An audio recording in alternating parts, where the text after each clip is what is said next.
قەوانە شڕە.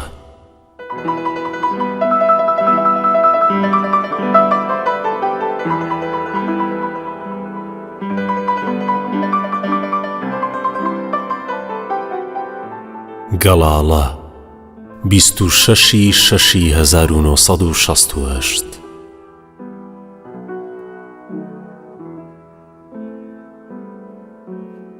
دیوانی هەژار موکریانی.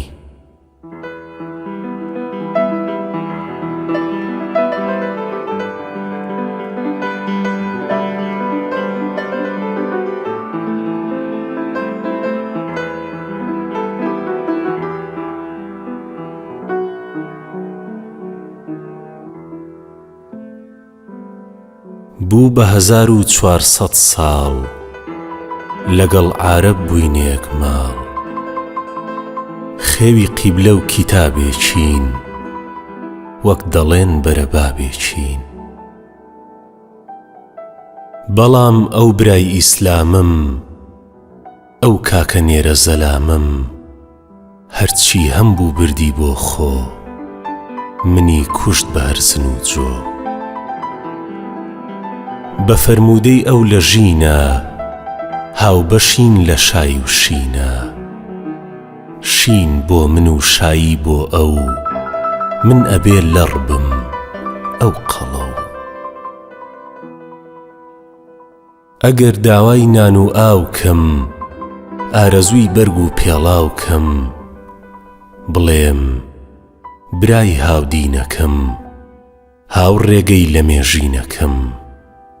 بە ناشکری ناڵێم براین ناچاریان کردم تێخراین.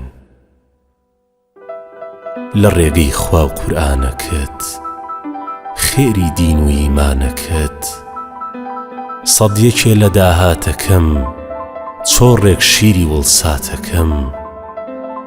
هەزاریەکێ لە نەوتی خۆم پێم کەرەم کە بێنان و دۆم. با بەس کوێر بم بێ ڕووناکی با پێت بڵێم کاچی چاکی.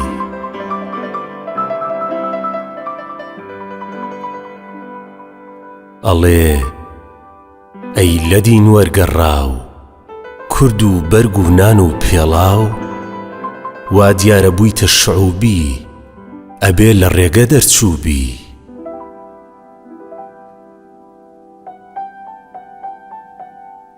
هەر لە شێخی ئەزهەرەوە کێ مێزەری بەسەرەوە مڕ دەکرێن لە گۆشت و پڵاو پڕ دەکرێن لە پارە و دراو.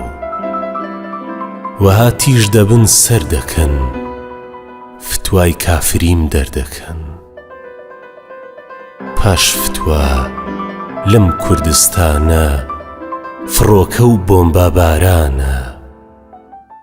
تۆپ و دەبابە و شێستیرە خوێن ڕشتنی لاو و پیرە.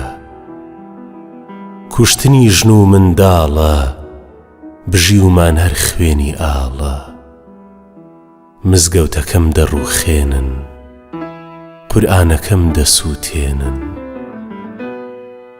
سەر لە نوێ تاڵانم دەکەن هەرزن و جۆیەکەش دەبن.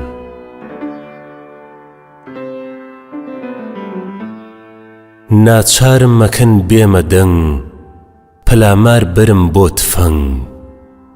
کە ئەشچم تۆڵە بسێنم وەک پڵنجی چنگ بە خوێنم.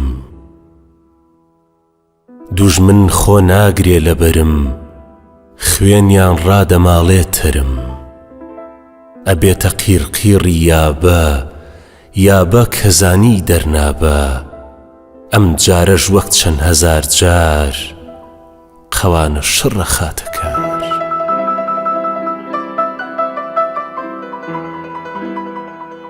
دیسان مەلاو ئایەت دێنن لەسەر ئێزگە بۆ مەخوێنن. عەرەب و کورد برای دینن هەردووک دوعای یەکامینن. کەی ڕەوای ئیسلام کوشتن حەرام کراوە خوێن ڕشتن. منیش بەستە زمان و فەقیر دیسان لە تەبکە کەمگیر.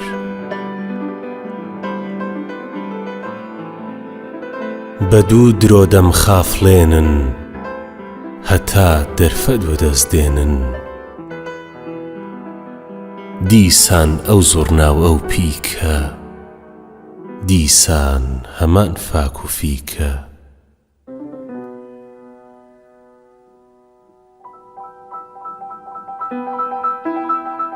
ئاخر ناڵێم جارێک و دوان تاکەی ببمە مەڕی بێشوان تاکەی بە درۆ دەستخەڕۆ بم هەتا کەی هەڕەنجەڕۆ بم بۆج من بکوژرێم ڕەوایە تاکەی سەما بەو هەوایە بۆج نەبمە خێوی نانی خۆم بۆ نەخوێنم بە زمانی خۆم بۆ نەوتی خۆم دەست خۆم نەخەم بۆ خۆم ڕزگار نەکەم لە خەم بۆج ماڵی خۆم دیاری نەبێ بۆ بەشم یەکجاری نەبێ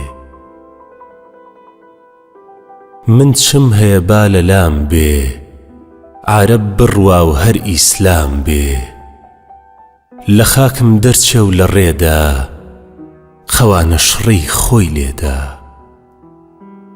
ئەو ڕۆژەی چاری نابینم خاوەنی ژیان و دینم تا کەنجێ برسی و لە ژێر بم با تاوێک ئیسلامی تێر بم